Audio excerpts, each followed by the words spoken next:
தமிழ்நாட்டு வரலாற்றுல இப்படியான ஒரு சம்பவத்திற்காக, இது மாதிரி ஒரு தீண்டாமை பிரச்சனையில இப்படியான ஒரு சம்பவத்திற்காக, இத்தனை தலைவர்கள் ஒன்று சேர்ந்து இவ்வளவு நன்கொடைகள் கொடுத்து எவ்வளவு செலவு பண்ணியிருக்காங்க. அதுபோல ஒரு வரலாறு இருக்கா?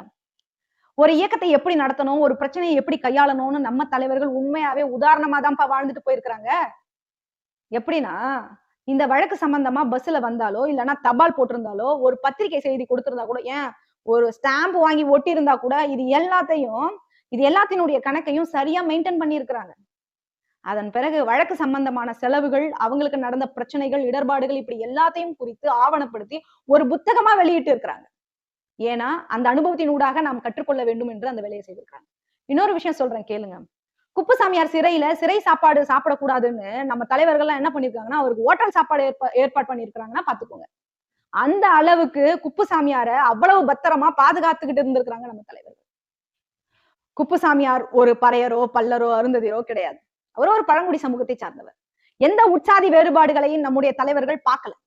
பாதிக்கப்பட்டவன் பக்கம் நாம ஒற்றுமையா நிக்கணும் தான் இருந்திருக்கிறாங்க. அப்படிதான் செயல்பட்டு இருக்கிறாங்க.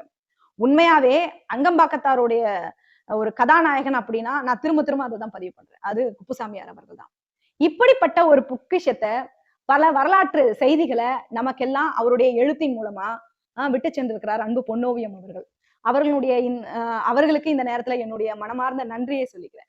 ஏன் இந்த சமுதாயமே அவருக்கு நன்றி சொல்ல வேண்டியிருக்கு. ஏன்னா வரலாற்று பொக்கிஷத்தை இந்த புக்கு அப்படிதான் நான் பாக்குறேன். இந்த புத்தகத்தை நான் அப்படிதான் பாக்குறேன். இந்த வரலாற்று பொக்கிஷத்தை நமக்காக விட்டு சென்றிருக்கிறார். ஆக அங்கம்பாக்கத்தாருடைய வாழ்க்கை வரலாற்றை உண்மையாக ஒவ்வொருவரும் தெரிந்து கொள்ள வேண்டிய மிக மிக முக்கியமான செய்தி. இந்த புத்தகத்தை வாசிங்க. எனக்கு ஏற்பட்ட மகிழ்ச்சியும் புரிதலும் உங்களுக்கும் ஏற்படும் அப்படின்னு நான் நம்புறேன். நன்றி.